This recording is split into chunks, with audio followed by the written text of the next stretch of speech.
Hey, what is up guys? It is SgamingR here, bringing you the 11th playthrough of The Elder Scrolls V Skyrim.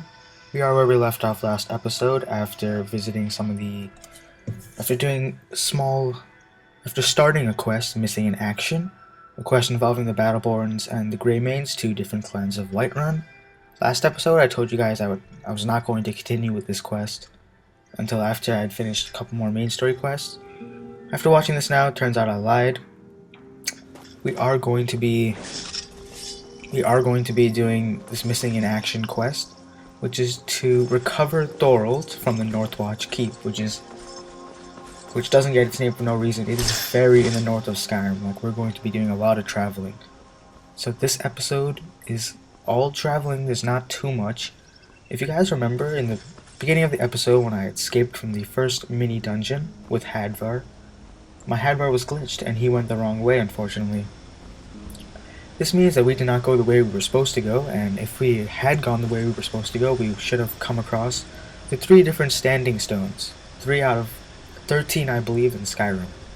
The 3 different standing stones are the Warrior Stone, the Thief Stone, and the Mage Stone, as we'll see very shortly.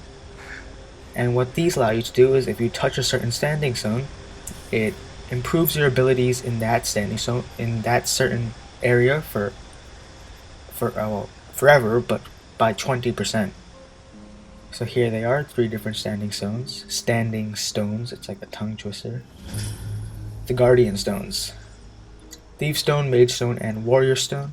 Being the warrior I am, I choose the Warrior Stone. Now, in order to check what stone you have actively in effect, if you're on the PS3, hit circle, go to the menu, go to the magic section, and scroll all the way down to active effects. You should see the Warrior Stone there, if you chose the Warrior. You also will earn a trophy if you're on the PS3, and I believe on the Xbox as well. And called Blessing, because you received your first technical blessing. Oh yeah. So I do decide to, as you see right here, I'm looking at the place where Northwatch Keep was, and I'm thinking like, whoa, I'm all the way back here, near Riverwood. Here's Whiterun. And I look at the quest, and I could do the Way of the Voice, and the Way of the Voice is the main quest storyline.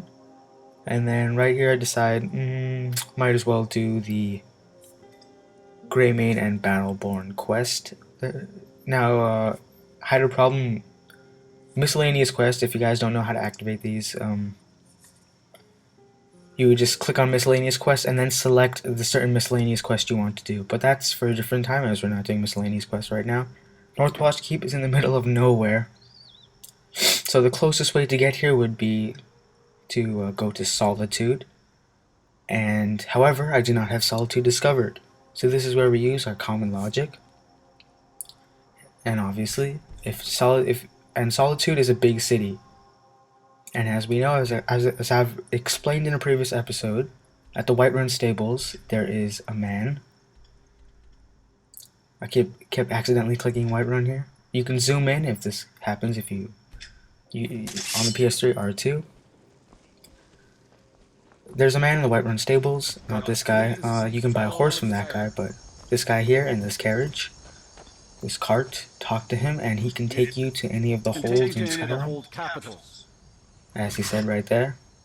Go ahead and say I like to hire your carriage and go to Solitude.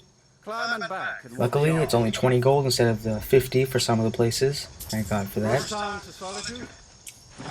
And Solitude is the capital of the city, interesting fact. This is actually where a lot of the politics happen in Skyrim, and it's because of this, it's the capital, it's one of the richest cities in Skyrim, as we'll see there.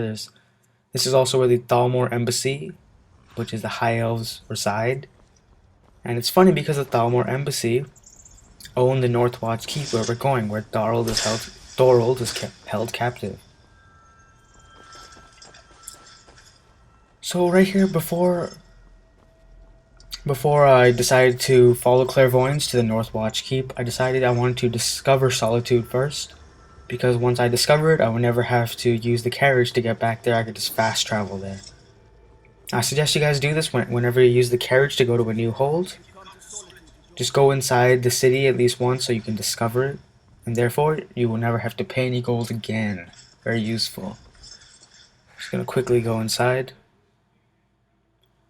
Okay, now one thing to note is that some cities won't let you go inside. Now, there could be a reason for this, like you have to do a certain quest. And correct me if I'm wrong about that previous statement about some cities won't let you inside. Well, actually, there is one I know in which you have to use a certain gate, the back gate, because there's some problems going on. I believe it is Riften, if I'm not mistaken, which is sort of like Venice in Italy. It's got canals, or no, it's not really. It has like a waterway sewage system though. But that's for a different episode, Riften, which is actually where the Thieves Guild are. Thieves Guild is if you're interested. Guilds, next topic. How many guilds are in Skyrim? I'm gonna have to look this up, but I want to say 4 main guilds, and three of which I can only name right now. The Dark Brotherhood, the Thieves Guild, and the Mage Guild. You know, as of now, like when I'm not in this video, but recording this commentary, I'm part of the Dark Brotherhood and the Thieves Guild. I haven't joined the Mages Guild yet. I don't know what the other guild is. So as I was saying before, Solitude is the very rich city, and you can see just based off this woman, I mean, she's extremely rich. She has bear pelts and everything, you know, on her. Okay, now we get to the interesting part, traveling to Northwatch Keep. Now, it is such a long distance away. That was quite unfortunate. And not to even mention, like, the amount of mountain between Solitude and Northwatch Keep was quite annoying. Because that means that we have to keep taking side routes instead of just cutting directly across. Now, this is Skyrim, and you can cut directly across, but there are certain points where you cannot exceed, like, you cannot pass. And therefore, you have to go around, especially at around mountain area points where the altitude is just too high for your Skyrim character to be able to jump up. Now, Skyrim is a game very similar to, for example, my Infamous 2, in which you can practically go anywhere you want in the game. However, there's always limits because the game is realistic, actually, in terms of climbing certain altitudes. Well, no, like you can't go up a vertical slope. For example, the slope on my right, there's no way you can go up that. You can go up a slope. I don't know why Lydia was falling behind there. You can go up a slope that has an angle to it, if it's not too steep. Okay, now going back to that topic of Lydia, sometimes if you're walking around in a forest or a place where there's many different, I don't know what I was doing here, I was hand spazzing. Yes, so if your Lydia does get stuck behind something and you turn around and you're like, holy crap, where'd she go? Did she die? There's one way to check. Most likely not, otherwise you'd probably hear fighting noises and the things that she was attacking would probably be attacking you as well. Because this game is programmed very well. The followers are programmed very well. They will follow you. They will most of the time not get stuck behind things, but it does happen occasionally. In which case you would just want to wait by, if you're on the PS3, just hit select and wait for an hour or however long you want to wait for. Or you can fast travel to a hold, but it's easier to wait if you don't feel like fast traveling to a hold because you need to be in that particular area. And then when you turn around, she should be right there, or he, or whoever kind of follower you have. Now, Lydia is not the only follower you can have in Skyrim. There's many followers out there. Well, there's actually should be around 10 or so, maybe more, maybe less. And in order to get them to follow you, all you have to do is do a certain thing for them. Do something good for them, and they will follow you. So as we'll see later on in my game, I do get a different follower because I will not ruin it for you, actually. You guys can probably guess. As you saw, I equipped the iron dagger in my left hand there because I had recently discovered the awesomeness of dual-wielding one-handed weapons. Now, if you're on the PS3 and or if you're on the computer, if you click the left and right mouse both at the same time, or if you're on the PS3, R1 and L1, depending on your controls, you will swing both weapons very fast. and it does for massive amounts of damage. And if you go to the perk tree, you can once you reach a certain level and you have a perk unlock available, you can unlock a certain perk that makes them even faster, and another perk that makes them even faster. So dual wielding one-handed weapons is a great strategy. It's a very powerful boss, and you just need to take it out. And nothing's working. Your destruction spells aren't working. There's a wolf. If your destruction spells aren't working, if whatever's not working, then honestly just dual wield. So this is very confusing. I see this fugitive here running at me. I thought it was Lydia at first, and then I see another person. So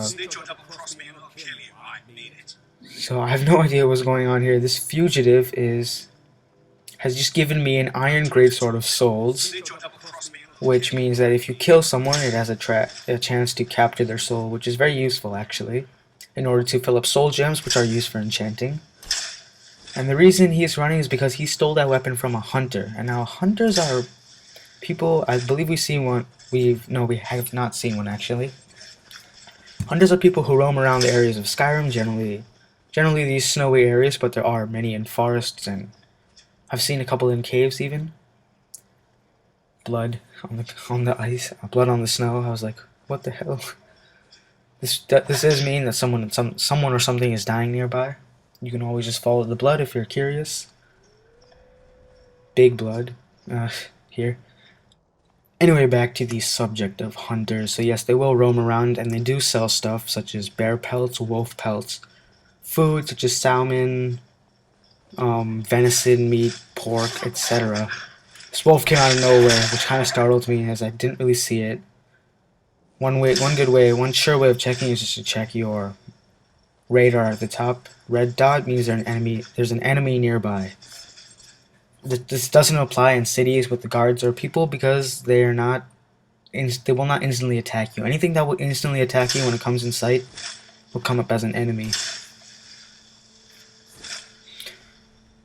Okay, so now, as you see here, my clairvoyance is telling me to go all the way around on this path. And it actually turned out for the better because I discovered the steep fall barrow here. Don't worry, I'll do this later. And thinking back to it now, I haven't even completed that dungeon yet. And I'm on Skyrim playthrough 80 or something.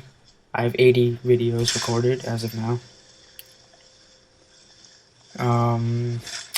So yeah, clairvoyance will always follow like a road or a path. However, you could have just jumped down the side of the mountain. You would not have discovered Steep Fall Barrow, but if you're the kind of person who needs to finish everything in a game, you can always just look up how many dungeons are there and their locations. I'm sure you'll find something. Here I come across this Horker, and this was like, what the hell is this thing? It's like a seal, and then I noticed its health, and man, that thing is strong.